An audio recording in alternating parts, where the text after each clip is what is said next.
So first of all, thank you for those of you who came here rather than bask in the sunshine that we've got today.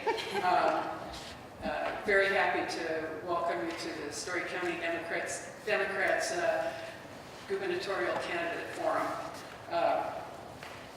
We are the LGBTQ committee who are doing this forum. We had originally planned to just have one subject, and then the Rainbow Forum was held in Des Moines in January, hosted by the Safe Schools of Iowa, and they did a great job doing that.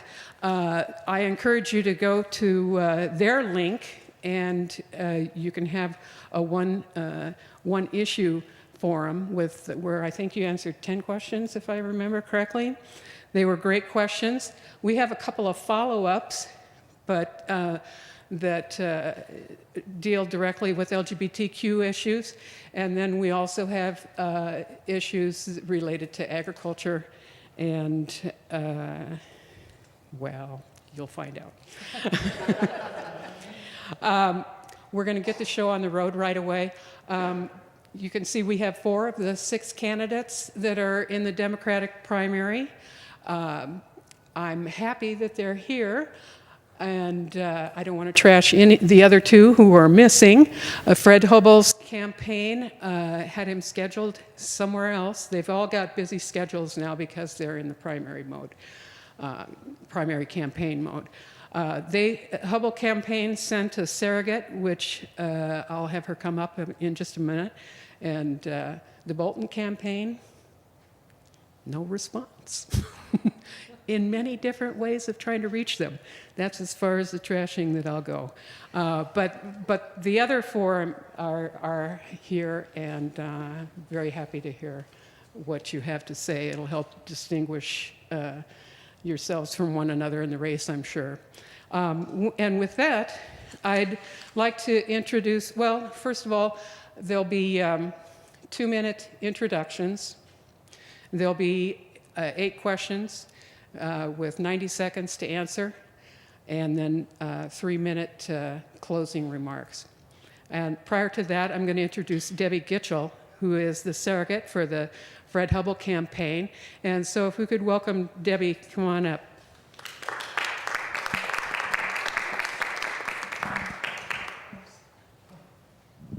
And we have the lights. Whoa. I better do a good job. Okay, let me work with this. 6 inches. I want to just introduce myself a little. I'm Debbie Gitchell. I live in Ames. I've lived here for over 40 years. I'm a good, well, I think I'm a good Democrat, and oh, thank you, Jan. There's not a test. And I am pleased today and actually thrilled to represent candidate for Governor Fred Hubbell. For some time, I've thought that Fred's life experiences and his vision of how to improve things were in this state that we're all askew about, and as well as his passion for getting things done in a more positive direction for Iowa, were brought about by his keen awareness that our state was not being run to benefit the people and our needs. This made him decide to run for governor. And he's had wonderful experiences. He just wasn't born in Iowa and lived here his whole life. He has been the head of 2 major corporations in the state, Yonker, what do you call those? What? Department store. The department store, the whole chain, as well as Equitable of Iowa, which is a major insurance company. In his volunteer activities, he's been chair of the Planned Parenthood Board and did a lot of things to provide better health care for Iowans.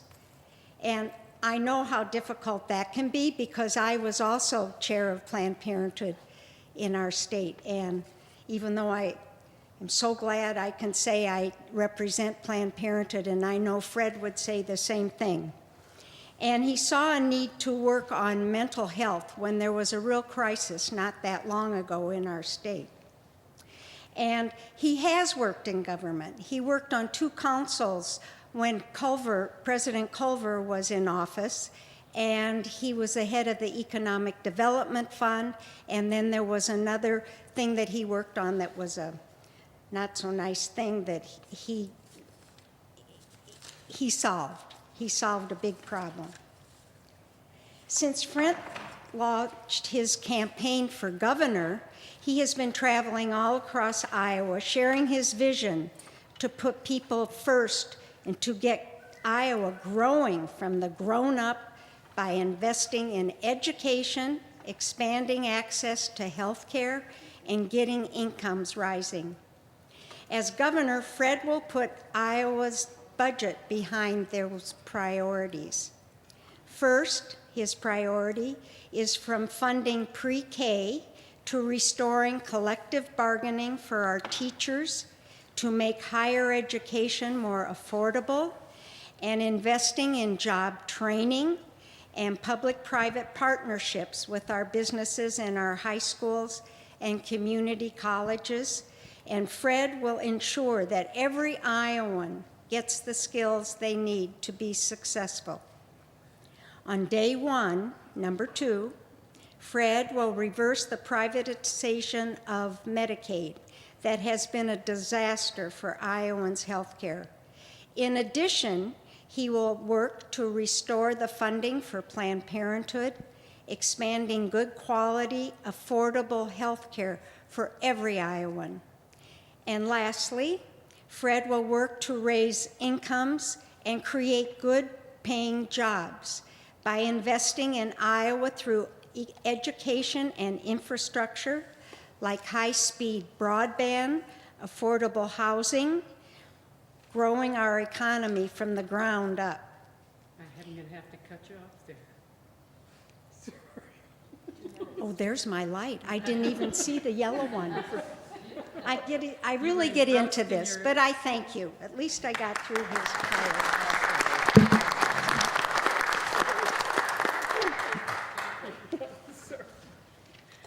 And that works just fine, don't you think? And that's the bad part of my job. I apologize.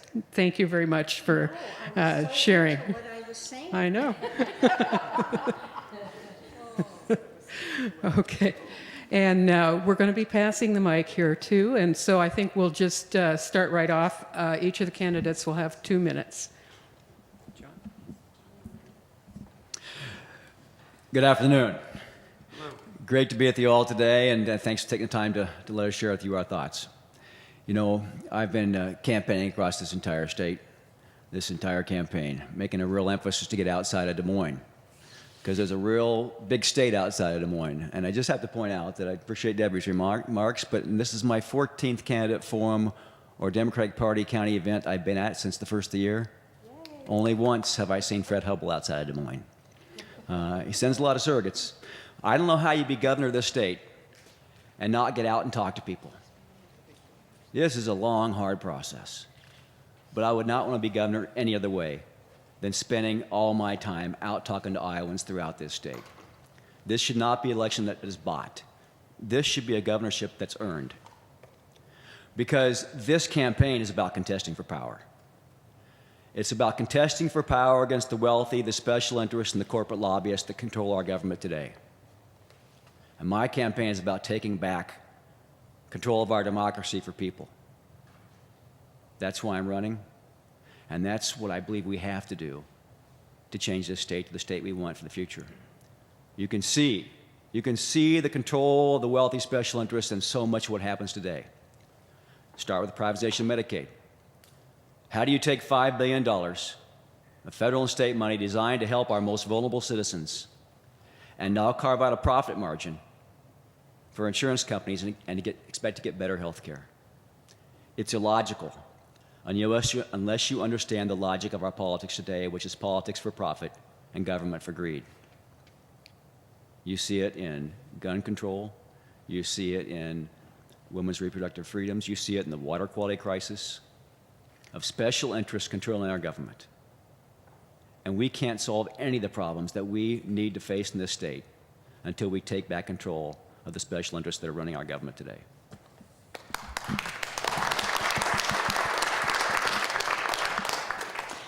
Well, and I want to second, thank you for having us here.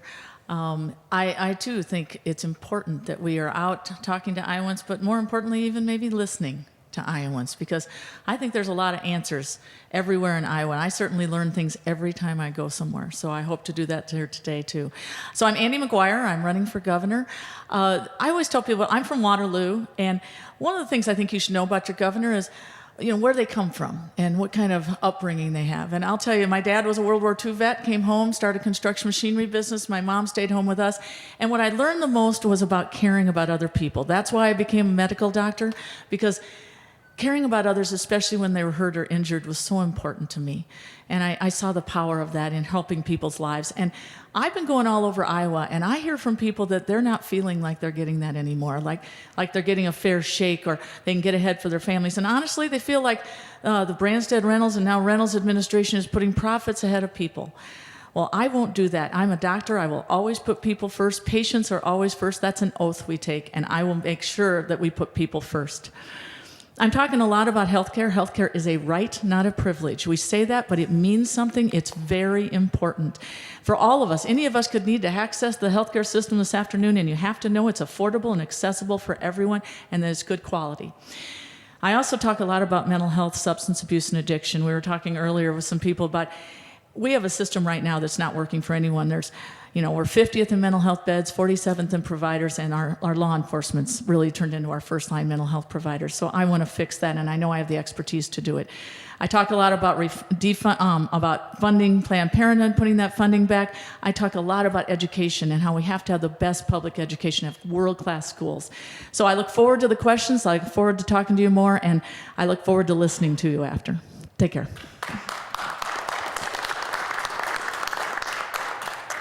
Good afternoon, everyone. My name is Ross Wilburn. It is great to be here, and I'm one of your gubernatorial candidates. First of all, I want to thank you all who were able to sign our nomination petition to get my name on the ballot. We were first to get on the ballot, and I really appreciate that, and I'm looking forward to this next phase of the campaign. Let me tell you a little bit about why I'm running for governor. Among all the candidates, I'm a little different. I think I shared this with some of you, that I am a former local elected official. I served 12 years on the Iowa City Council, and I served as mayor for a time in there. I've been working here, though, in Ames for the past 3.5 years for Iowa State University Extension and Outreach. So I know the importance of the land grant mission. I know the importance of all of our public universities in terms of providing not only education for Iowans throughout the state, but also those economic health opportunities out in the state, because a lot of those services, we are delivering at the public universities, whether that's education, health, or agriculture, sustainable agriculture, those types of things. I was a former youth worker in Iowa City, but I also provide some training for staff here at Youth and Shelter Services here for several years back in the early 90s. And so I know the importance of both having Medicaid available for mental health services delivered, and by the way, we do have to reverse the privatization of Medicaid, but the importance of that investment in our young people and creating opportunities for them to know who they are, to explore. In fact, one thing I'm pretty proud of was being able to work with a group of young people in the state that were exploring who they were. And they had a drama troupe called the Dating Cellos. And they would go around to youth and adult audiences talking about gender identity, and some of the issues they were facing. This was back in the late 80s and early 90s. So it's with that spirit that I have learned from young people, and hopefully continue from all of you, that will help me as the next governor of Iowa.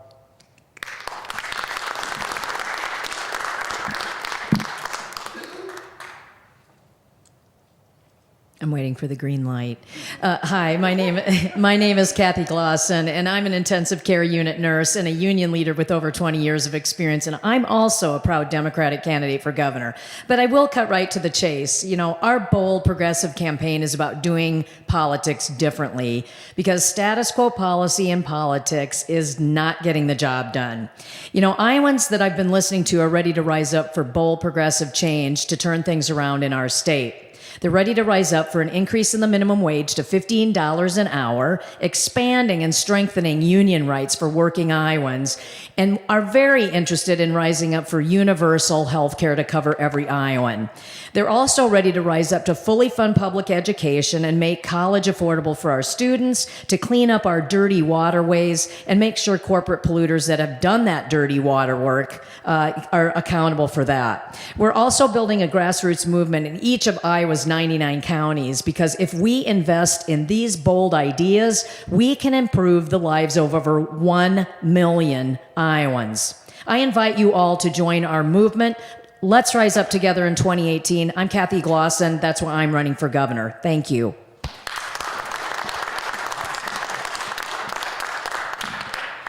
Thanks very much. I appreciate you all being here again. Thanks for that. And as I indicated before, we are the LGBT committee of the Story County Democrats, and so we weighted our questions a little bit in that direction. And again, go to the Iowa Safe Schools website to see the forum that dealt with LGBT issues exclusively. But our first question is, the Iowa law currently protects people from discrimination because of their sexual orientation. Would you support including gender identity into the Iowa hate crimes bill and restore funding for a collection of statistics on stalking, physical violence, or rape of LGBTQ people? Same word? The simple answer is yes. Sorry, I thought you were going to hear first, so I should have been thinking more about organizing my thoughts. Do you want me to sing for a little while? No. Listen, this is the essence of who we are as Iowans. Sense of community is our core value, and if your core value is a sense of community, you support everyone in your community, and that means whether it be gender identity or whatever differences we have are so much less important than what we share together, and that's who we are as Iowans. So yes, supporting the inclusion of gender identity in hate crimes bills, but also the statistics. It's so I guess indicative of this governor and this legislature, which is not willing to gather statistics or data on anything, because it enables them to deny. That's why information is so important to governance, because it informs your policy and it helps you make good decisions. So absolutely would support the addition of collection of statistics. The answer is yes, but I want to qualify it with a few things, not to qualify it, but to make it a yes with an exclamation point.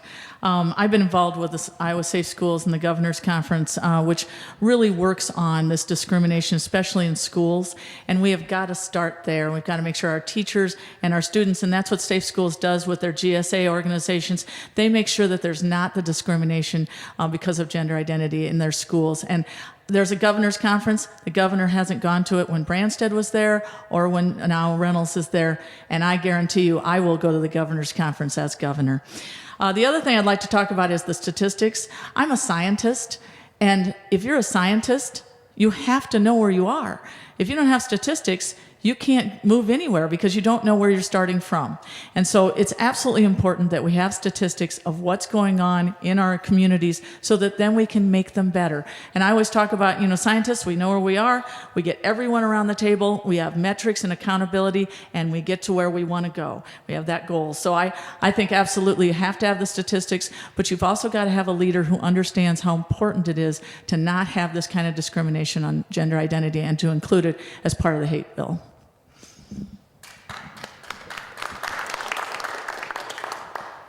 The answer is yes. I would support including gender identity into the hate crimes bill. It already is part of our civil rights code, so there's no reason that we shouldn't. I would also strongly support a ban on any type of conversion therapy. This type of thinking and behavior is not part of Let's Be Iowa and who we are. As a former social worker, by our professional creed against conversion therapy, as well as many other professions are. I was honored in the late 1980s to be asked by the director of the Iowa Center for Resources and Education to help create the first buddy program and training manual and training for peer counselors for folks who were struggling with HIV and AIDS. I mentioned earlier that I was proud to be a youth worker who worked with young people who were trying to explore their sexuality and to help encourage and charge parents to get on board. I had the honor of being the executive director of the Crisis Center of Johnson County, and many members of our 300 volunteers were part of our delivering services and serving our board of directors. As the former equity officer for the Iowa City Community School District, I was responsible for investigating claims of discrimination, bullying, and harassment. And so, I have a history of doing these things, and it would be a priority to make sure that we are supporting our civil rights and providing funding to make sure that all types of services are being received.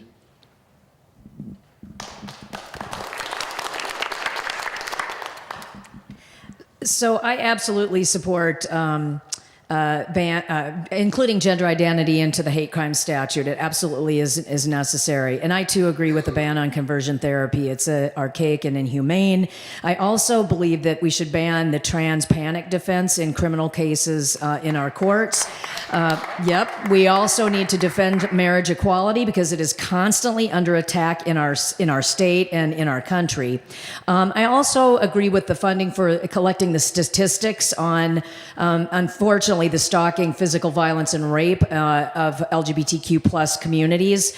It's appalling that we don't collect that information, and instead we're willing to give tax breaks to huge corporations that don't need them, and then we don't fund the things that we care about and will improve the lives of Iowans across the state. So I absolutely support both of these.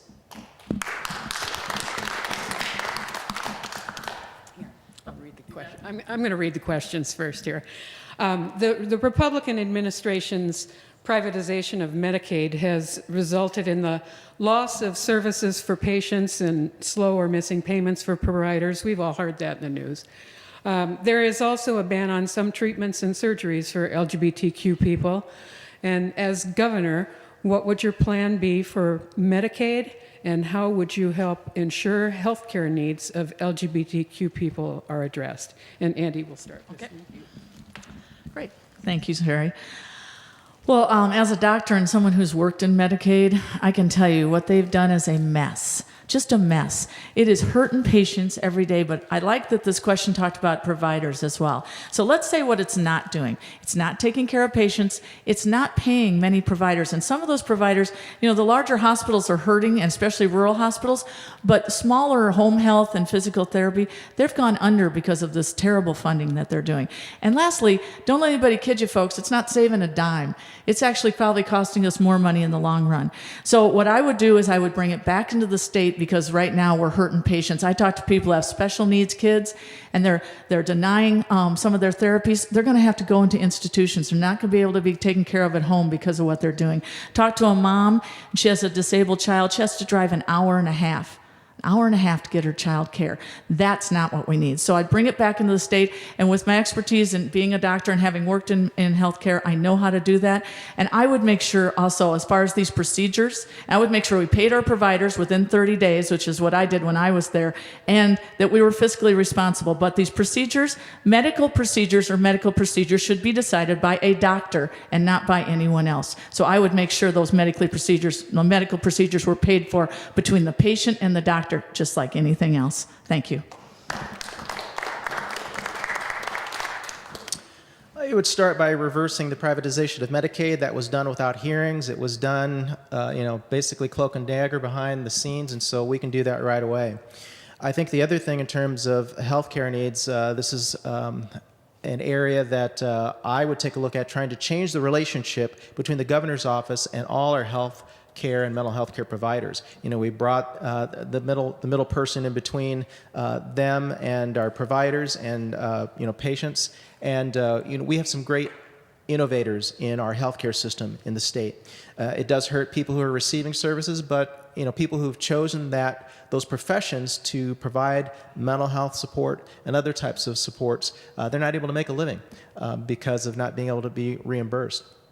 And finally, I would just say again, I'll pull from life experience of a family member. My son is a member of the LGBTQ plus community, and he was just in Indiana and needed to go to the emergency room and was fearful because he was in Indiana traveling. And some of the concerns that come up there. And fortunately, in Indianapolis, they provided great service and addressed the need. But he told me about some services in the state of Iowa where he was asked about his sexuality when he was going in for a shoulder injury. There's no need for those types of things. Let's treat people with dignity, respect, and unless that type of information is necessary, we don't need to do that. But I'm all aboard on this one.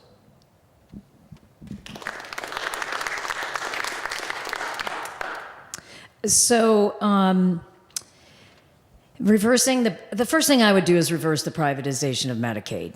It is a disaster, just as my fellow Democrats here have said. I came out bold initially in this campaign as a registered nurse fighting for healthcare reform for decades. It is long overdue, and I'm standing on a universal single-payer healthcare for all, Medicare for all on the federal level, but if we can't count on the Washington, D.C. politicians to move that, then we should do it here in Iowa, which then would cover every Iowan and cover every healthcare need, including mental health services, reproductive health services, and LGBTQ plus community healthcare needs, which are different than some of the rest of our healthcare needs, and they're somewhat discriminatory. Honestly, we need to make sure that our healthcare system serves all of us. And I came out bold in this campaign saying the number one job of a governor is to improve the standard of living for all Iowans, and that means all Iowans. We should not be discriminating against anyone, whether it's in wages or healthcare or their access to quality jobs, no matter who they are, where they come from, who they love, or what their gender identity is. So absolutely need to make sure that our healthcare system is non-discriminatory. We have to have health insurance that's non-discriminatory. We need to have healthcare providers that understand that, and we need to support that fully. And I'm tired of giving private corporations a lot of money and not covering Iowans' healthcare needs.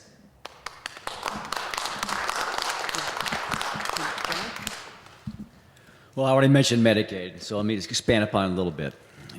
The governor, having been governor of Vilsack's chief of staff, and his experience in that office, there are certain things you can do through executive action. This will be the first thing I do through executive action, which is reverse the privatization of Medicaid. Much of the damage that they're doing today also needs a legislature as well. So the other powerful force you have as being governor is to change the conversation in this state and empower more progressive legislators to get elected as well, because we can't reverse a lot of the damage they've done or chart a more progressive path forward for this state unless the governor also leads the conversation in this state that empowers progressives to get elected. Medicaid specifically, we've eroded our human infrastructure and our state workers and state workforce that we need to help do a managed care organization that's within the state government to run Medicaid. So we have to rebuild this over time. We start with the most vulnerable citizens first, the most severely disabled, and the more severe mental health. Those are the folks that can least withstand the instability of their care coordinator. And so we build this back up probably over a couple years. It's not going to happen overnight to rebuild that human infrastructure and workforce, which the Republicans have just neglected. In addition to that, absolutely, issues of LGBTQ community or any issues that are a health care issue are between the patient and the doctor, and Medicaid should be empowered and enabled to cover those services that are needed under the determination of the physician or healthcare provider.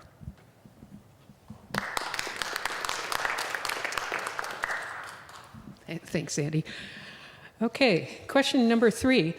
LGBTQ teens are at very high risk for suicide, substance abuse, and even being kicked out of their homes, thereby ending up homeless for the mere fact of their identity. Would you support a foster care bill of rights which would require youth being placed according to their gender identity, regardless of the sex listed on court or child records? And would you support a ban on so-called conversion therapy?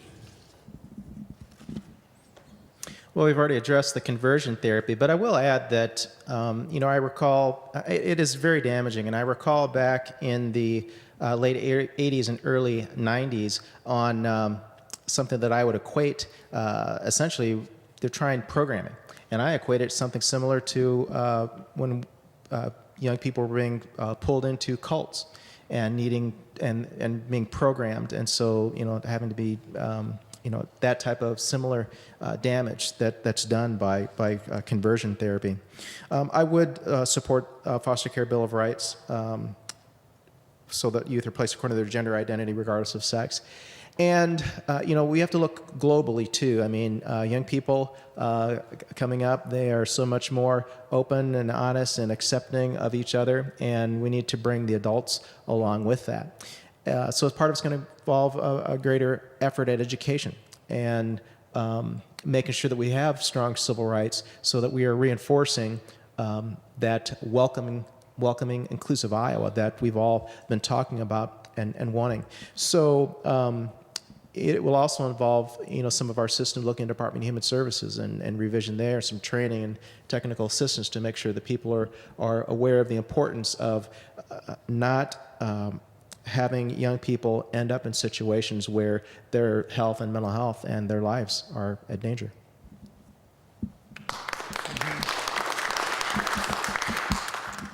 I do also support a foster care bill of rights that would allow youth being placed based on their gender identity. And I also believe that we should allow folks to use the bathroom by their gender identity, who they identify with. And it's a sad statement when we have young people in our country and in our state that are committing suicide or turning to substance and abuse and drugs when it's absolutely ridiculous that that's happening and that we're not welcoming and inclusive. So we absolutely have to defend and protect our youth. I also had mentioned that I already do support a ban on conversion therapy. It's, again, I would say it's archaic and inhumane and should no longer be anywhere around the state or this country. And I also think that we need to invest in, obviously we need mental health services for, especially in childhood cases. We just don't do a good job of making sure young people have access to the mental health care services that they need, and we need to invest in that.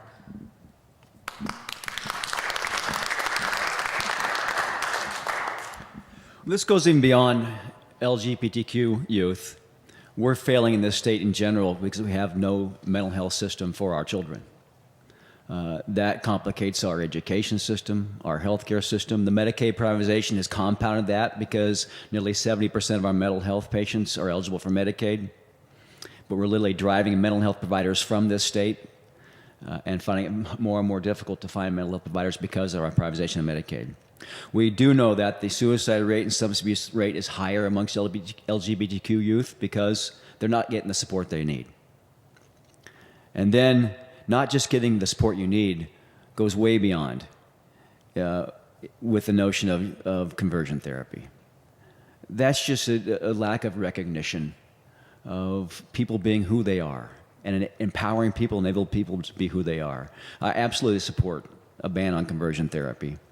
But also we need a children's mental health system that supports all youth, including those LGBTQ youth who face a higher degree of discrimination and stress associated with that in their youth, and we're just not doing nearly enough to help support them.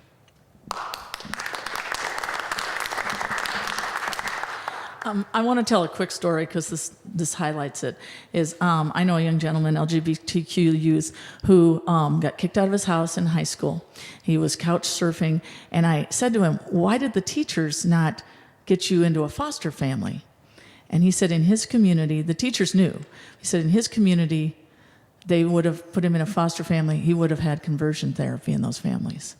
And that's why they didn't do it. Now, God bless teachers for that. But that's why we have got to have a Bill of Rights for foster families, and we have got to ban conversion therapy for anyone. It is torture.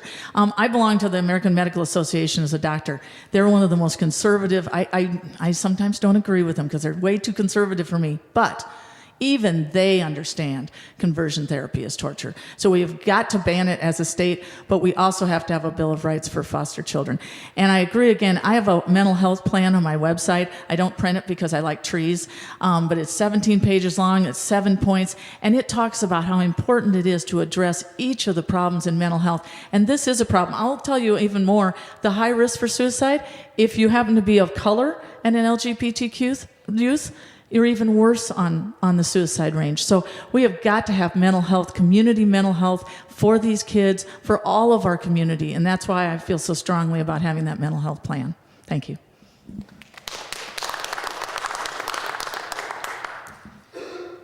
Okay, thank you. Kathy? But beyond banning reconditioning, could everybody take 1 minute to tell us what you would do to fit, what ideas you have to stop it? We all talk about it like it's not happening. But I have a Baptist preacher, a cousin right now, who participates in forcing these kids to do it. How do we stop this? I'll give you 30 seconds rather than... Okay, John? Well, what I would do is Board of Medicine. I mean, that's the fastest way, is I would have it declared that it's torture and not a reasonable medical procedure. And then doctors will have trouble. Anyone will have trouble because people won't cover it, and also they won't pay for it. But more importantly, they'll even have malpractice because of it. So that's where I would go, as the Board of Medicine. John? Well, I don't know enough of your particular situation, but first of all, you stop it by passing a ban on conversion therapy. But you're not going to be able to stop it within the home if parents have the freedom to do with their children what they want within their home. So that takes a greater leadership speaking out about it, the governor and other leaders in the state speaking about it, and educating Iowans about the danger of it. Because we can ban it from a healthcare practice, but it has to go beyond that. It has to go beyond that with public education and greater understanding of what gender identity is and the respect we need to show for that, and the dangers associated with trying to do a conversion, either within one's own private environment, or certainly as a state we can prohibit it from being a healthcare practice. 30 seconds. If we're able to successfully put a ban on conversion therapy, then part of the word goes out through our state licensure boards of professions. And so if there's a complaint process that if someone experiences, they can go through that, someone can have their license removed. Secondly, and I'm just thinking off the top of my head here, the potential would be if we've got our professions, we've got our state boards taking a look at this and using some research-based information, maybe it's a time to take a look at the child abuse laws and neglect laws. Maybe this is some type of, along the lines, further denial of critical care.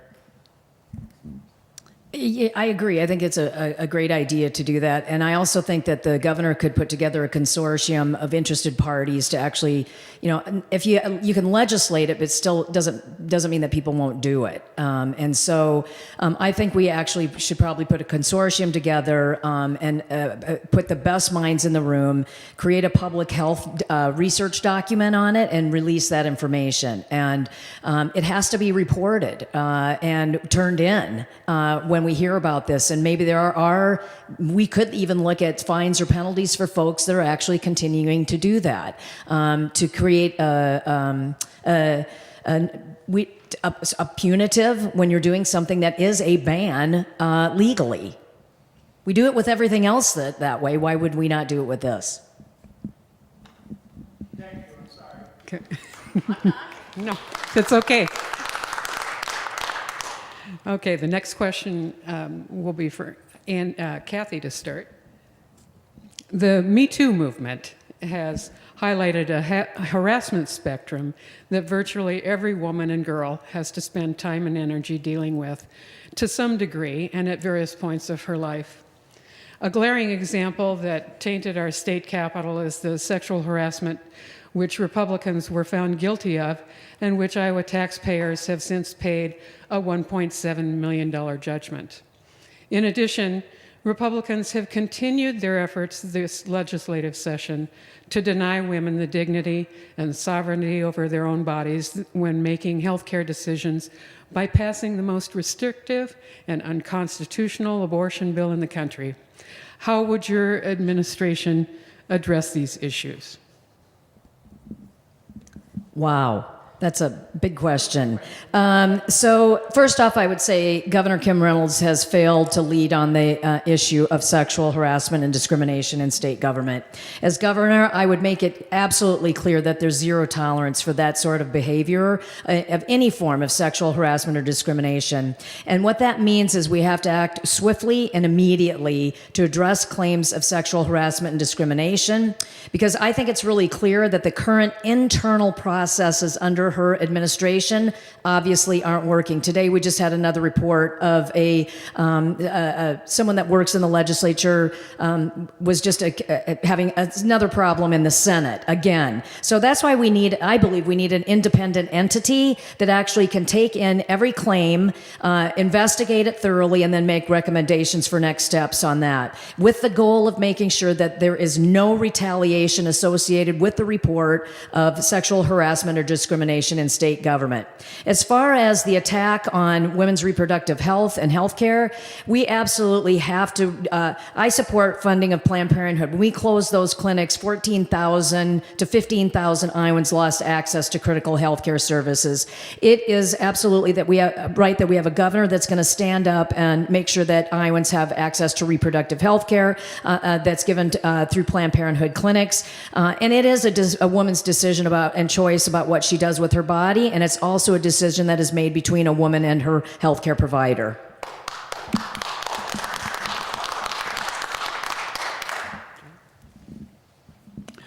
Well, two great movements in this country we've seen in this past year: the Me Too movement and standing up for breaking the culture of sexual violence, which has been so helpful that we just have to continue the battle, and that takes leadership. I mentioned the gun issue too, with the students and youth across our nation. They're leading in the battle on that as well. So with the evolution of social media and shedding light on these practices, I'm encouraged to be able to tackle some of these. This legislature and this governor have been probably the most harmful, disrespectful of women in our history. But as I mentioned, we can't refund Planned Parenthood or restore women's reproductive freedoms or respect women the way we should until we not only win the governor's race, but win back the legislature, because those are going to take steady legislative action to reverse. That's why when I got in this race, I didn't view this as a 1.5-year campaign to win the governorship. I'm in this for the long haul, be it 3.5 years or 5.5 until we take the legislature back as well. That's how we're going to stop this stuff. That's how we're going to reverse the damage. And that just takes, again, changing the conversation in this state, informing Iowans, and leading us to a different path. Well, I'm one of 110. There were 10 out of 110 women in our medical school class. So you can imagine I've been feeling the sting of this kind of harassment most of my professional career. And it's such a devaluation of women. And we need every Iowan to be as productive as they can be, as successful as they can be. And we cannot do that until we are treating all Iowans, women, everybody, so that they're equal and they can do what they need to do. This administration is just abominable on this. Their lack of transparency. When this sexual harassment suit came up, Governor Reynolds should have fired Bill Dix, told him to resign right at the time. She should have gotten it done. Now we see that he has resigned, but she should have taken that leadership right there. She also recently fired another employee, but won't say anything about what's going on. That kind of lack of transparency doesn't help us to get farther into making sure that all women are treated equally. To the choice question, I'm a doctor, I'm a mom of 5 daughters, I'm a woman myself, got my first health care at Planned Parenthood. We need to fund Planned Parenthood for all the women. That's life-saving cancer treatments or cancer diagnosis that's being done there. We have got to stop this war on women, and there is no medical legal procedure in this country that shouldn't be able to be done with a doctor and a woman. That's it. So I will always be a supporter of Planned Parenthood and making sure women can control their bodies.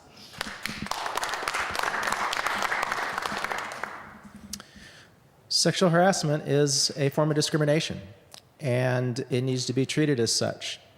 I talked about earlier being a former investigator for the Iowa City Community School District, investigating claims of sexual harassment, discrimination, bullying.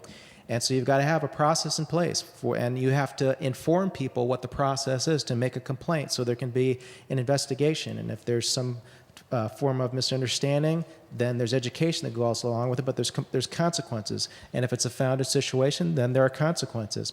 Now, I'm all for setting up an independent investigative body if that's needed specifically for the Iowa legislature, but we also have the Iowa Civil Rights Commission and investigators there. I don't know, I have to look, I don't know if there's anything that prevents anyone from making a complaint through that process. So, but it's so critical that, it stops, and, you hear the talk about, maybe this will make men uncomfortable hiring or working with women. That's men's issue. That's not the fault of women. But as someone who's investigated, these situations, it's not conversation. There are physical acts that are being done that people are coming for, and the challenge that someone comes forward, the stigma that they potentially face, the doubt that occurs. When people have the courage to come forward and say they have been discriminated, they have been sexually harassed or assaulted, we've got to believe them, take it serious, and make sure that there's investigation going on.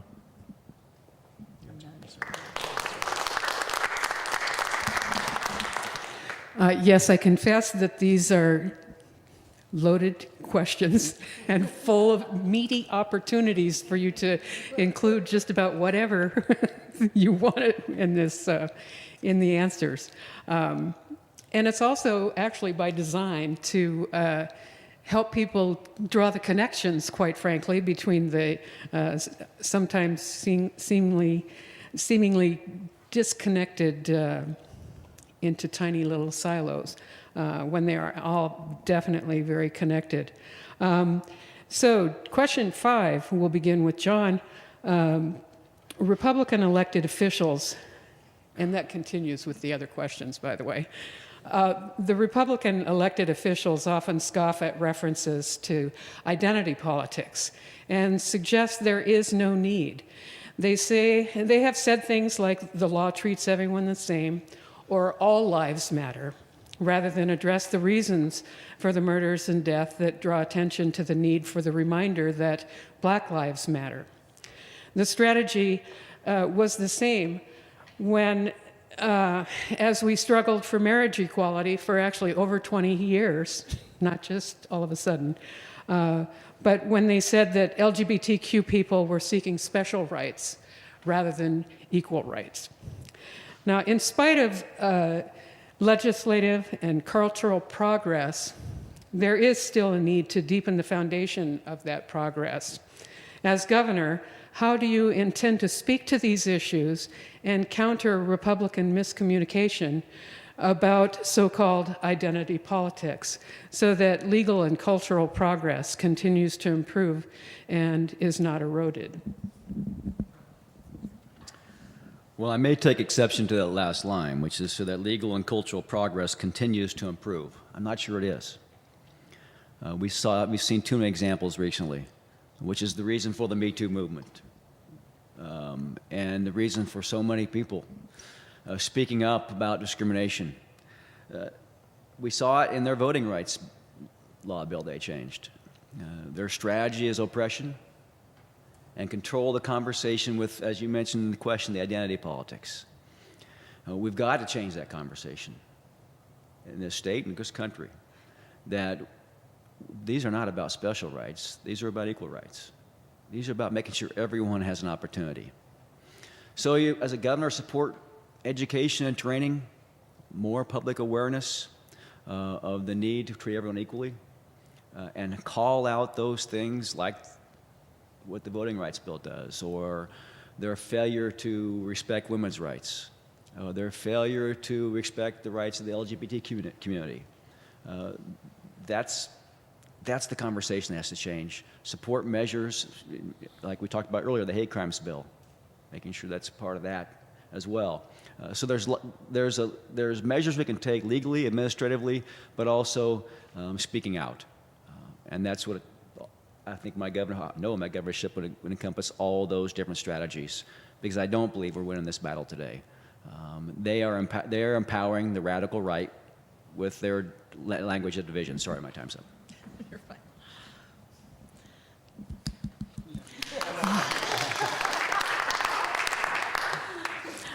Well, I just want to tell a quick story. I met with some black moms.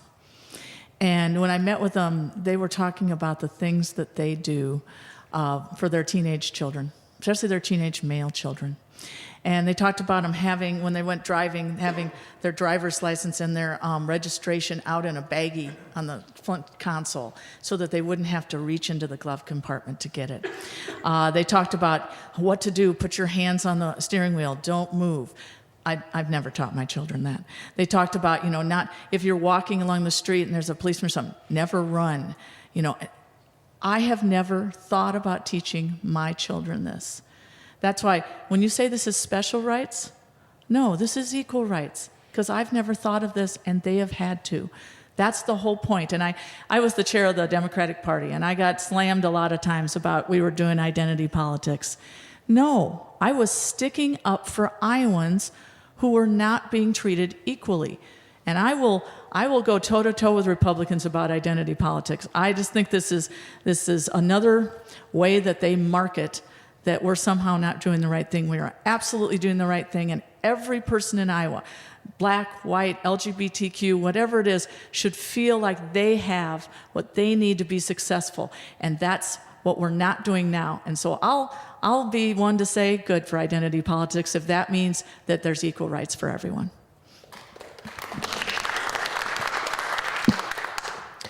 It is about equal rights. And if you look at the law, the protected classes, there's no discrimination based on race, whatever your race. There's no discrimination based on your sex, your gender identity. The reason that we have hate crimes legislation, a reason, not the only reason, is that those rights aren't being enforced equally because of prejudice, because of some history. And so, there's things we can try and do legislatively, but obviously it's education, and it's using the bully pulpit of the governor's office to speak out, or as I often say, we've got to speak up, show love, and choose a better path than hate. We can't use hate to fight hate. We've got to use love, respect for each other, and role model for the next generation. So, people look at and wonder why some of the cyberbullying occurs. And I always say, why should young people do any different than the adults who are doing either online or doing through letters to the editors? So, it's a long road, but the arc of history does bend towards justice. Well, I think we have to recognize that the ultimate goal of the Republican agenda is to continue to push the divisive, misogynistic, racially motivated push that they want to keep dividing us, which puts us in this place we are now, where I keep hearing we're more divided than ever before. It's intentional.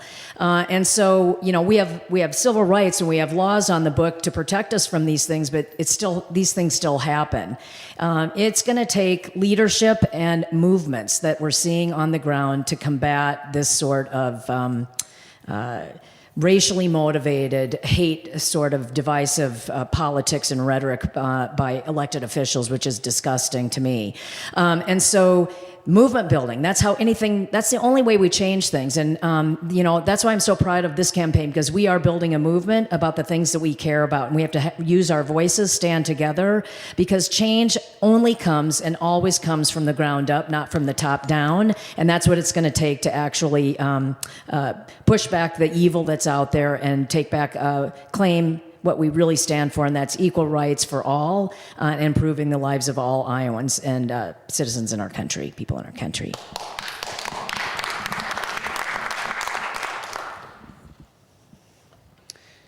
Okay. Andy, this question starts with you. In 2010, over 63% of Iowans voted in favor of the Iowa Water and Land Legacy, the I Will Trust. To date, not one nickel has been included in a fund. How do you rate the importance of a 3/8 cents tax increase to fund these projects in your administration? Thanks for the question. I appreciate it because I do think this is very important. I would, 63%, think about it, 63% is a whole lot. It's not 50%, 63%. When 63% of Iowans say something, you ought to listen to him as governor. So I would be in favor of the I Will. My only reservation on this is I do think sales tax can be a regressive tax and hit the poor worse than the rich. So what I would want to do is work with the legislature to have some earned income tax credit to try to buffer off for the poorest, that it doesn't hurt them more. But I think you have to listen to your constituents, and that's what 63% says. Let me also say, we have over 50% of our waterways are impaired. We have got to get a handle on this, and I think you've got to have resources. Some of the things I like too about I Will is it says a lot about how we spend that money, and one of the things is we work with the local areas, and I think that's very important because local people know what they need in their areas much better than one size fits all from on high. I've learned that from listening to people all over. So I would work with our local people, but we would have, where we're starting, we would sit down with all the parties. We wouldn't be like this. We're going to work together and we're all getting to a solution because I'm pretty sure everybody in this room wants clean water, correct? So we got to get there. We know where we are. We got to all sit down and have the metrics and accountability. And accountability is part of it. This isn't voluntary. You got to be accountable and get there. Thank you.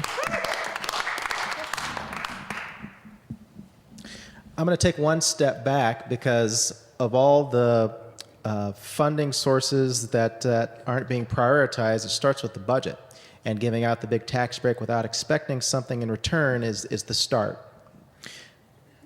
As part of doing that, then yes, it was 63% of Iowa said they would do it.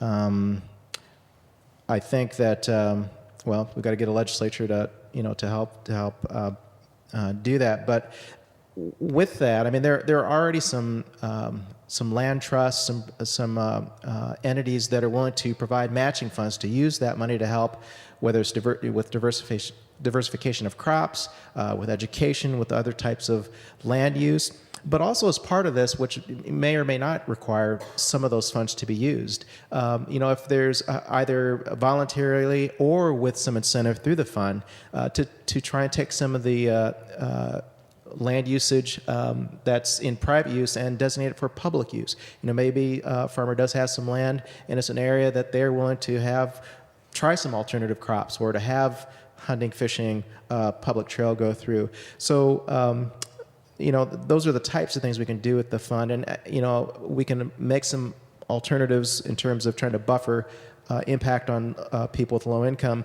But I've got some cousins who live in Flint, Michigan, and I bet they would have paid 3/8 of a penny to have clean water.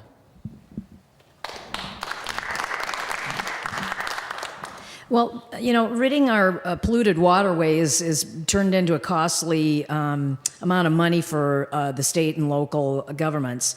And we didn't pollute the water in the first place. Why are we cleaning up the mess that this corporate agribusiness that has a stranglehold on the governor's office, why are we on the hook for cleaning up the water? We aren't the ones that polluted it. I believe that we need to hold the corporate agribusiness of this state accountable for the pollution that they've caused. I don't support the 3/8 sales tax. I think it's regressive and it hurts people that are struggling the most. I think what we do is have stricter fines and penalties and make corporate polluters pay for the mess they made instead of having Iowa taxpayers foot the bill to clean up the water.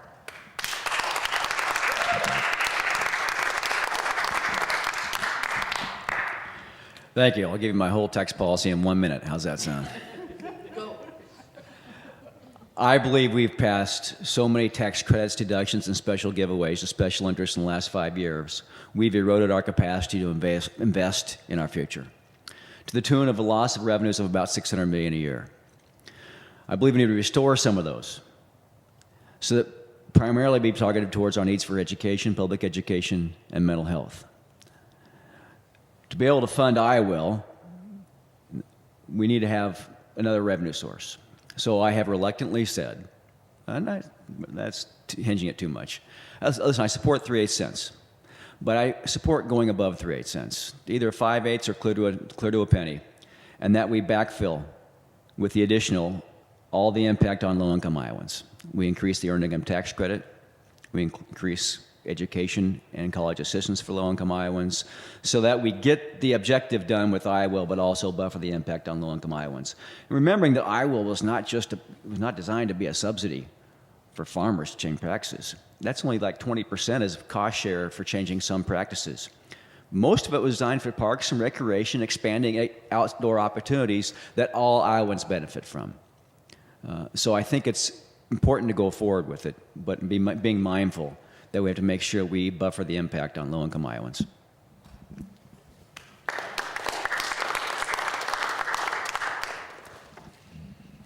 Okay. Before we move on to the next two questions, does anybody need a refill on their water? You've been talking a lot. There's some right there.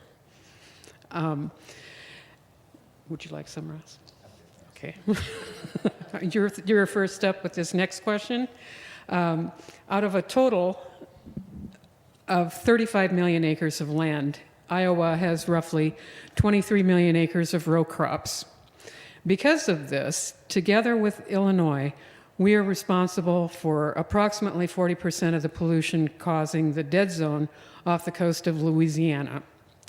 The Iowa nutrient reduction strategy includes best management practices, which, if implemented en masse, would have a very positive impact on improving the excess nutrient and soil loss problem in the Gulf, as well as in Iowa rivers and lakes.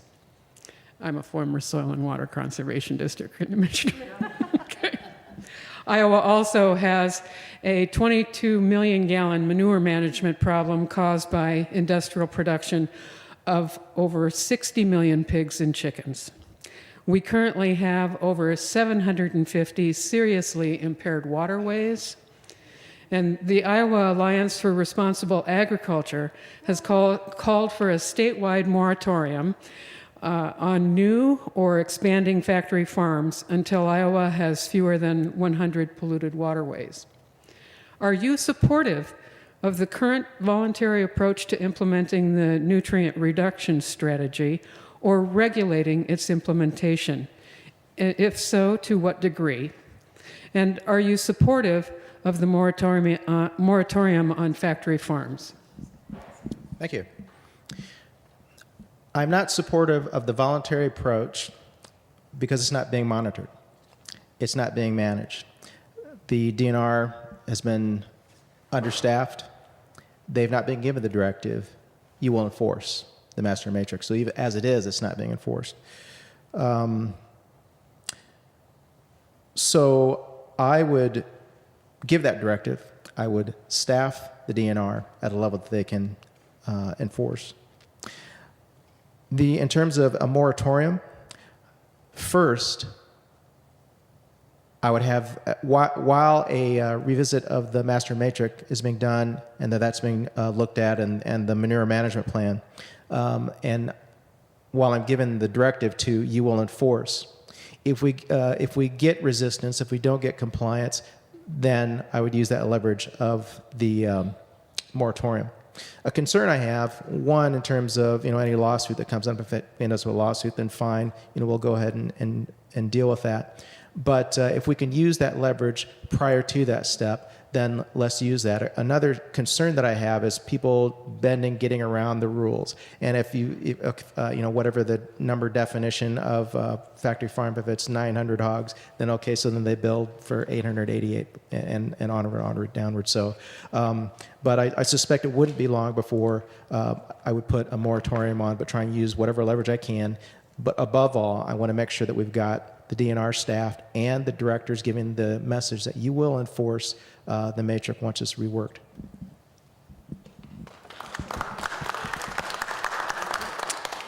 Well, first of all, the nutrient reduction strategy sounds really good, but it's not working because the dead zone in the Gulf of Mexico is increased to the size of New Jersey. So obviously it's not working.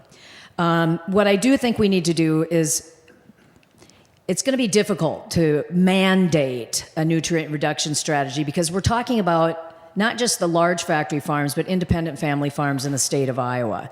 We need to work with those independent family farms to make sure they have the tools they need to voluntarily comply to help reduce nutrient reduction, the phosphorus and the nitrogen that are flowing into the Mississippi River. Those are, helping them put cover crops in, keeping buffer strips along the waterways that they're farming, not farming fence row to fence row. There are ways that we can work with farmers to make sure that we minimize the amount of phosphorus and nitrogen entering our waterways. I think we should work with them first instead of mandating, because a lot of times that doesn't work with farmers. So I think we have to be cautious of that. Came out bold, very bold from the get-go on this campaign, supporting a full moratorium on the growth or expansion of factory farms in the state of Iowa until fewer than 100, and I'm very proud of that. We also need to fully fund the DNR and make sure there are inspectors holding the corporate agribusiness accountable, and we have to have stricter fines and penalties on those large corporations when they violate those regulations and the rules of the state of Iowa.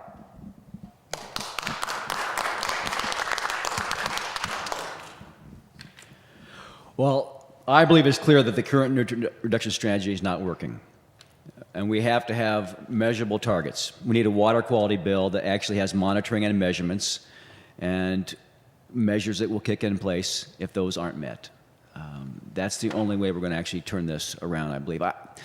I frankly think 100 impaired waterways are too many. And so I probably should do a little research on why they came up with 100 as the target. But in my mind, we need to get it down as close to zero as possible. We should have been doubling funding for the Leopold Center, not eliminating funding for the Leopold Center. We need more public research to help all farmers know how to and farm more responsibly and sustainably. We need to update, I believe, the 30-plus-year-old fee on anhydrous ammonia and possibly go up to double that. That would help fund Leopold Center and other water quality improvements. I've supported a moratorium on CAFO for a long time. We have to have a moratorium until we have real enforceable environmental standards in place, which is a complete redo of the master matrix, and empower local counties to set higher limits should they need to for certain geological conditions or economic conditions, but empower counties to go higher than that when it makes sense for them. The pork producers say we can have 45,000 animal confinement centers in the state. We have about 15,000 now, which produce annually the equivalent of the waste of 130 million humans. Just picture that. If we actually went to 45,000, we would have the annual equivalency of 600, just short of 600 million people's human waste. I'm going to stop you there. I get to follow that. I get to follow that image. Okay. Nutrient reduction strategy, it has to have metrics and accountability. Voluntary is not working and does not work. So back to, as a scientist, you have to first know where you are. And I was stunned, the Republican legislature, when they found out there were all these waterways impaired, do you know what their answer was? Maybe we should measure less. Yeah.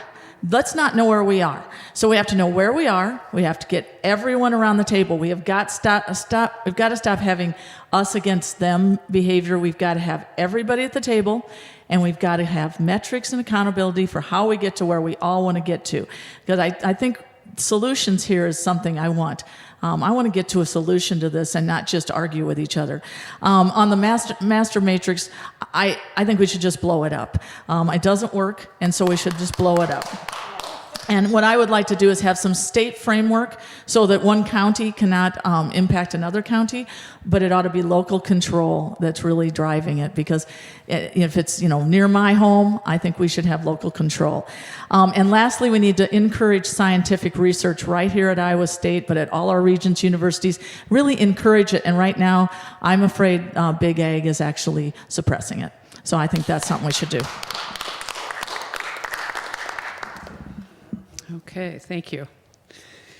And Kathy, you get to start with the last question. Speaking of Iowa State, higher education has been severely targeted by the Republican legislature and administration, particularly in the last couple years. Collectively, they lost approximately $13 million in this current already established budget year, prompting the regents to approve 3.8% tuition increases for both Iowa and Iowa State universities for the fall of 2018, and a 2.8% increase for the University of Northern Iowa.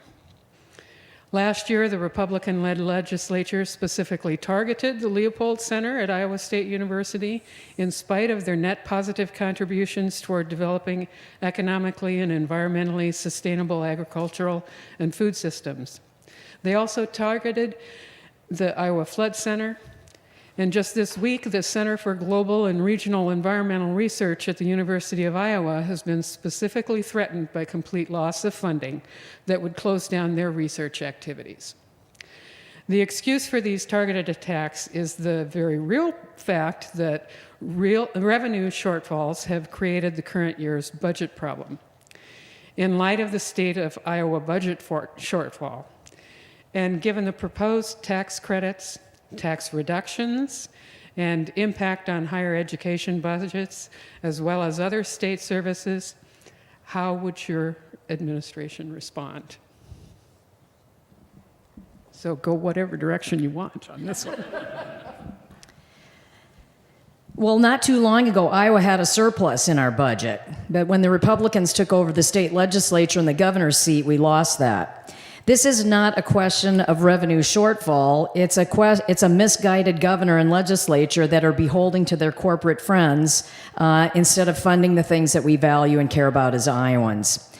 No one that I've talked to voted for this legislature or this governor to strip away union rights, privatize a Medicaid system that worked for the patients and the providers, to give tax breaks to their corporate friends. So we absolutely can fund higher education and all of the things that we value as Iowans, including the Leopold Center, all public universities and our K-12 funding. We absolutely can do this. It's a question of values and priorities and where we place the money, and we absolutely can do this. It's just that we need a different legislature and we need a new governor, absolutely.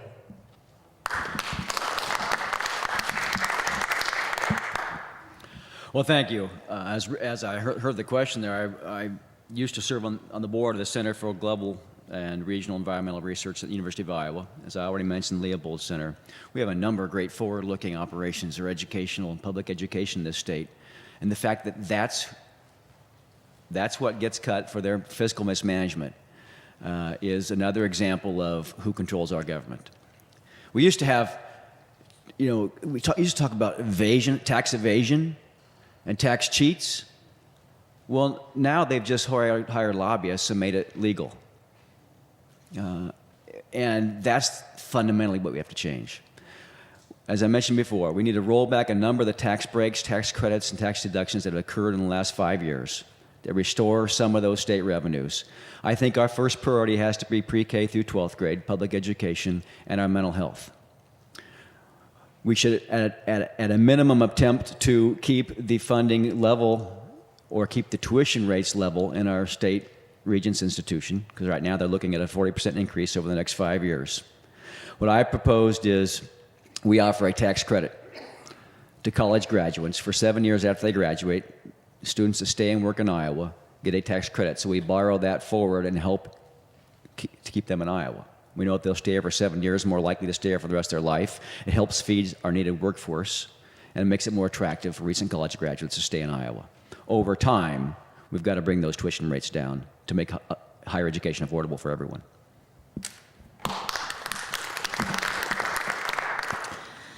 Well, I would tell you, I don't think we have a revenue problem. I think we have a priority problem. We have, our revenues go up 2.5%, 2% a year.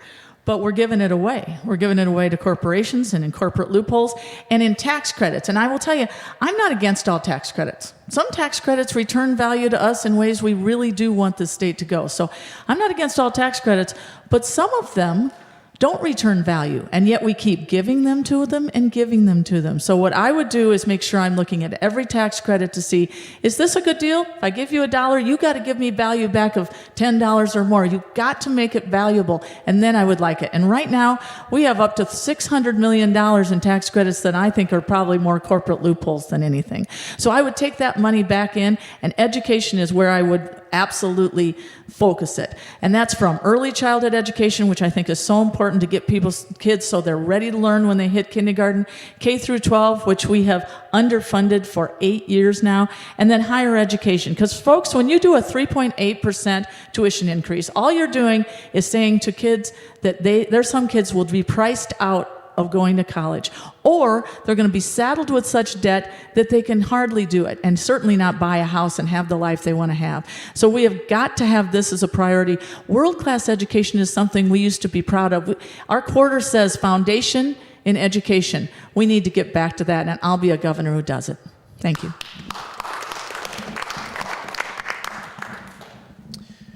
We need to be smarter with tax credits, and we need to reprioritize the budget. We can roll back the tax incentives to see if we're getting a return on our investment, and perhaps put a review of tax incentives every 3 years, 2 to 3 years or so, to make sure that we're getting that return on our investment. We can do like we tried to do in Iowa City with tax incentives, is make them shorter to medium term. I'm thinking of one particular one where in a 7 to 8 year period of time, we went from zero return to $1 million a year, I think, to this day, for school, for county, and for city. We can do that at the state level. And we can make those tax incentives in areas that make sense: wind, solar. If there's some type of support for small to medium-sized business as opposed to these large, big box businesses. Every community can't have one of those, and every community can't have a Procter & Gamble. But we've got small to medium-sized businesses. We can make that type of investment across the state, urban or rural areas. Our public universities provide the healthcare, they provide the economic development, they provide sustainable agriculture, they provide STEM. So anything we're doing to circumvent that, to short-term that, it affects all of Iowa, not just students and tuition. We want to try and keep tuition low where we can. But there's some other types of incentives we can do. We can do a Grow Iowa Fund where we know we have a shortage of mental health professionals. Why not, for students who are willing to go into the mental health professions, if they commit 2 to 3 years in our state, then we give them some type of break on tuition. All right.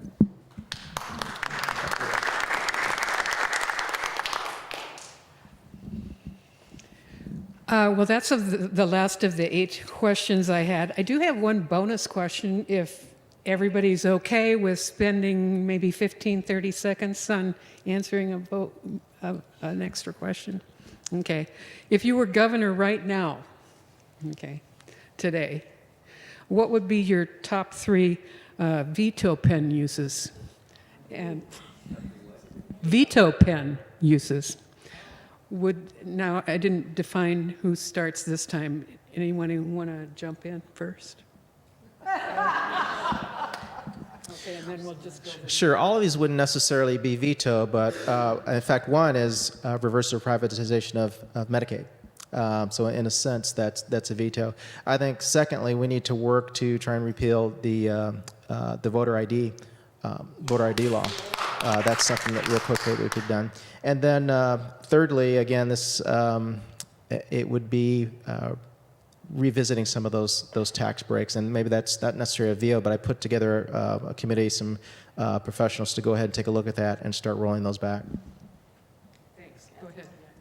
Well, I've actually said I'd veto something in this campaign, and it's around public education and funding. I support growth of K-12 funding over the current budget levels of 6%, and I've said I will veto anything less than 4% for our K-12 funding, as well as freeze tuition at our public universities and make community colleges tuition-free so that students graduate from our public universities debt-free when they're in-state undergrads.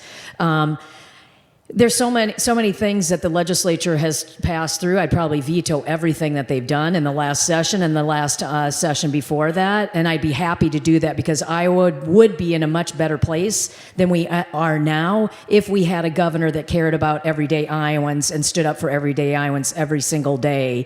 And as your governor, I promise that as an everyday Iowan committed to the future of this state, a bold progressive candidate, I'm committed to doing just that. That's okay. I am good. Man, is that a hard question. 15 to 30 seconds. 3. That is so hard because there are so much. They've done so much damage. I'll save some for my closing remarks. The collective bargaining legislation. It is such the wrong message to all of our state workers who perform so many things that Iowans depend upon, and it's going to make it harder and harder to attract teachers, especially into rural Iowa. The voting bill, because that's the ultimate oppression in our democracy. And what democracy depends upon is participation, and that harms our democracy. That worries me. And then probably the stripping away of funding for Planned Parenthood or this fetal heartbeat bill if it passes. Yep. Okay, I'm going to put the privatization, take that back into the state for Medicaid. That's not really a veto, so I won't put that one in, but that's important. I would veto the abortion bill that they're talking about right now. That choice is between a woman and her doctor and will always be that way, and that would include putting funding back for Planned Parenthood. The collective bargaining bill is just a mean-spirited bill against working men and women in this state that take care of us and our teachers, and I would reverse that. Let's see, that's 2, and what's my third one? I got a lot of. I think voting. I think the voting one because it hurts our democracy, and I would want to go all the way to mail-in voting. I think that's where we ought to be. Well, thanks very much. I appreciate you throwing that in too. And yeah, the questions, as you noted, were big, and we didn't even touch on gun control issues that have been altered, shall we say, in the last year. We haven't talked about the criminal justice reform that needs to take place in the state, the judicial crisis of funding, and so many other things too. But I appreciate you all being willing to delve into such a wide variety of questions. It's very hard. I understand how hard it is as a candidate when you just have one issue that you're addressing. But with that, thanks for coming. I'm going to have you do your closing remarks, 3 minutes. And John, we'll start with you. Thank you all for being here. And I apologize. We're going to have to rush out soon afterwards, so I'll speak to you next time in names, which was frequently. Been here many times. Speaking of being here many times, next week I will reach my 99th county that I've actually gone and talked to voters on this campaign. I made it a real point not to try and race to be the first one to 99. Sometimes you got to walk and listen and talk with folks. It is important we do that because all the stuff we talked about today, all the damage that they're doing to our state and our future, as I mentioned before, the firewall is the governor's office. And through executive action, you can do so much, like reverse privatization of Medicaid.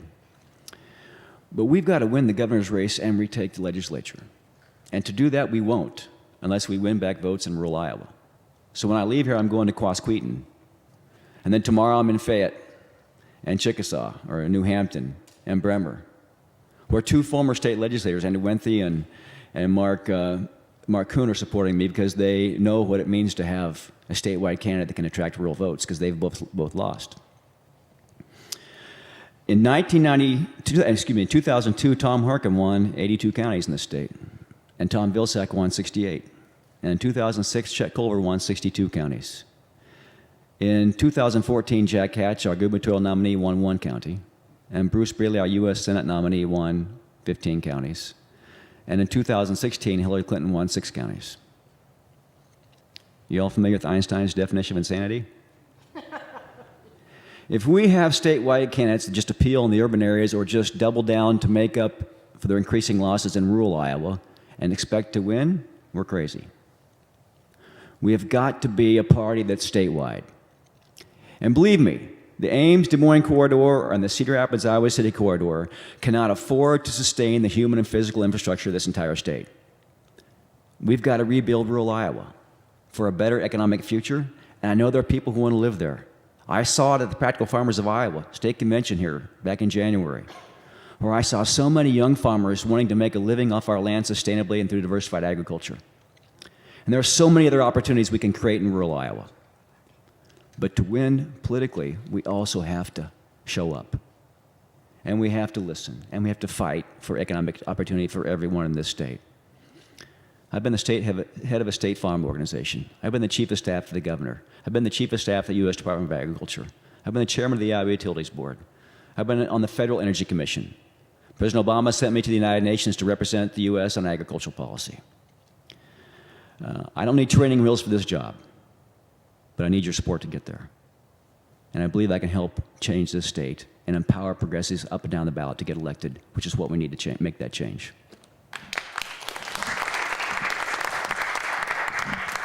Thanks, John. I want your support. When I've been sitting here listening today, as a doctor and as someone who's been in healthcare my whole life, I was thinking about the ramifications of so many things we talked about and how they have to do with people's health. And it is so important to every one of our citizens. Think about it. You know, we talked about Medicaid, certainly impacting 600,000 Iowans every day, but really our friends and neighbors and impacting all of us with the way the cost shifting will happen. When we talked about mental health, substance abuse, and addiction, these are problems that I'm going to guess each one of you has a family member or friend that is struggling with this. This is rampant in our society, and we have nothing to take care of it, almost nothing. When we talk about women's health, women's bodies, that's something with 15,000 women who no longer have their Planned Parenthood clinics because of the defunding of this. That's about health care.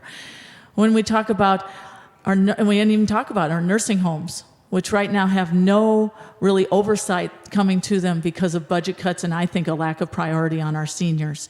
When we talk about what I think of as public health with clean air and clean water, this is about our health. That E. coli, the phosphorus and nitrogen, that's about our health, which we haven't even talked about climate change, which is also something that as a scientist is a scientific reality. All those things have to do with health. And that's why I think that my expertise in health can really help us bridge that and make sure we get the things done. Because, folks, it's one thing to talk about doing something. It's another thing to get to solutions. I want to work with everybody to get to solutions to some of these problems. It's something we haven't done for a long time, and I care that we get to those solutions and we can actually move Iowa forward, because I do think we're really at a turning point, and we have got to go the right direction to make sure our kids and our grandkids are taken care of. People ask me why I'm doing this. I have 7 kids and 1 grandchild, and I'm doing it for my kids and my grandchildren and for your kids and your grandchildren to make sure they can stay right here in Iowa and have the Iowa that I know they can have. I see an Iowa with clean air and clean water and good paying jobs with good benefits and affordable, accessible health care and world-class education. People move here for our education. And one last thing I want to think about for just a minute is I'm wearing an ally button. And I would suggest any of you go get one if you can see over there. This means I'm an ally, especially to LGBTQ youth. And they need to know that we're an ally. And I would like to tell them that their governor will be their ally. I think that would make such a difference. In the work I've done with Safe Schools, it makes a difference to have a person at a leadership position who is willing to talk about the issues and make sure there is not the discrimination to LGBTQ youth or to anyone in our state, and that every Iowan feels like they can be the success that they want to be. That's the kind of governor I'll be, and I ask for your support. Thank you.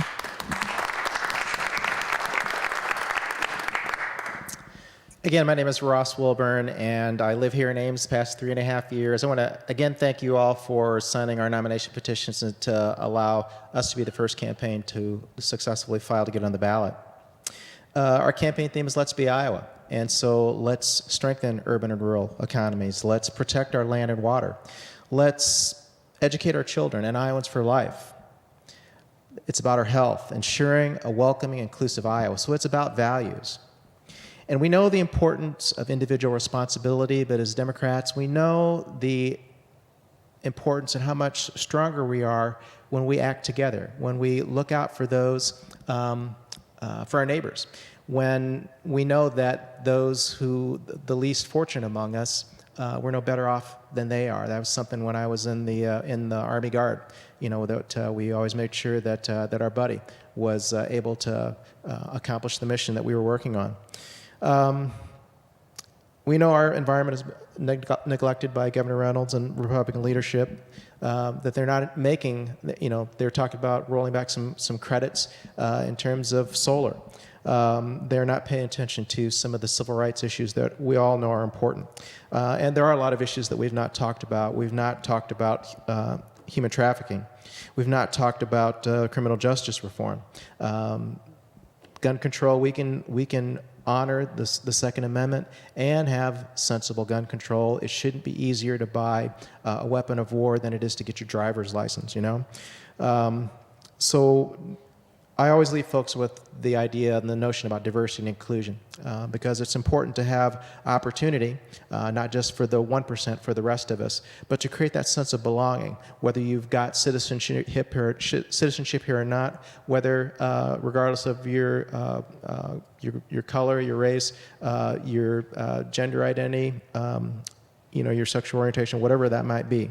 But let's create that sense of belonging and opportunity that's consistent with the Iowa that we know and love. Again, my name is Ross Wilburn. I humbly ask for your vote on June 5th, but let's get one of us in there because we need a Democrat in Terrace Hill in November.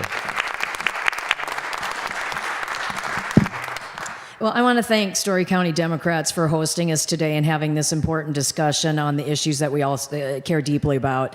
And we did talk a lot. We didn't get to gun violence. And I just want to, I'm very proud of this because just this week I earned the candidate of distinction. I'm the only Democratic gubernatorial candidate that has won that from Moms Demand Action because of my position on gun violence and gun safety in this state and in this country. And also we talked a lot about clean water and fully funding the Leopold Center and the amazing programs that we have to keep our environment clean and safe. But we didn't talk about pipelines or as much about the climate as I would like to. I believe that pipelines and the fossil fuel industry is the past, and we need to look at clean energy in the future. And again, this week, I'm extremely proud to announce my endorsement by 350 Action, which is a global climate organization that mobilizes and organizes around climate change and getting people on the street to mobilize to keep our climate safe and clean.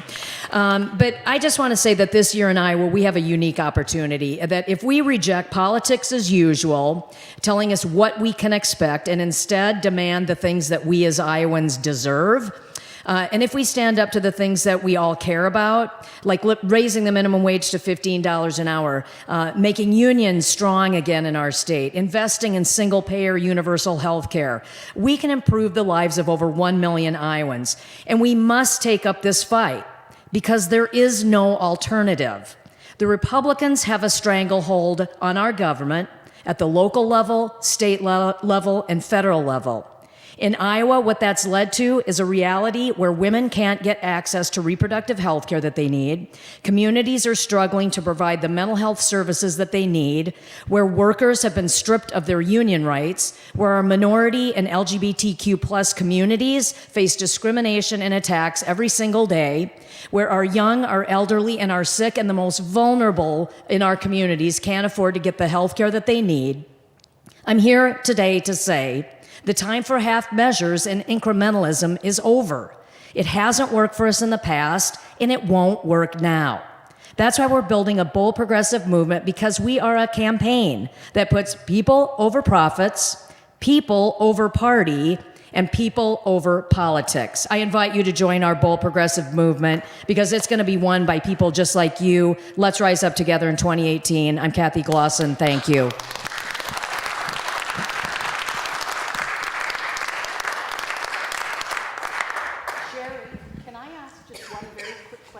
We're meeting in Curtis Hall. The Leopold Center is down the hall. Just a yes or no, would you support fully funding the Leopold Center? I'm going to do this for the audio. The question from the audience is, would you fully fund the Leopold Center? Absolutely, would like to double it. John would like to double it. No, oh, exactly. Have fun, John. Drive safely, guys. Yeah, exactly. Here's the problem: is the Leopold Center is something that is all about the future. It's all about making sure we can do the things we want to do in the future, and so we can have the Iowa we want to have. The dumbest thing in the world is to cut funding to things that are about the future. So yes, I would keep that funding, and frankly, I would like to have more places like the Leopold Center either increase that funding or do other things like that that look at proactively what we can do to have a better Iowa in the future. Yes, and I've got another event to get to, so thank you. Yes, absolutely, and more funding to do to the things that we value as Iowans. We obviously don't invest in those under this current governor and legislature, and it is time to rise up and change this state for the future, a bold, progressive future. So thank you all for being here today. Again, thank you all. We're 15 minutes past what I had hoped we'd be, but we started a few minutes late too. Thanks for the audience coming. I know, we were relatively on time for a candidate forum. Oh, thanks. And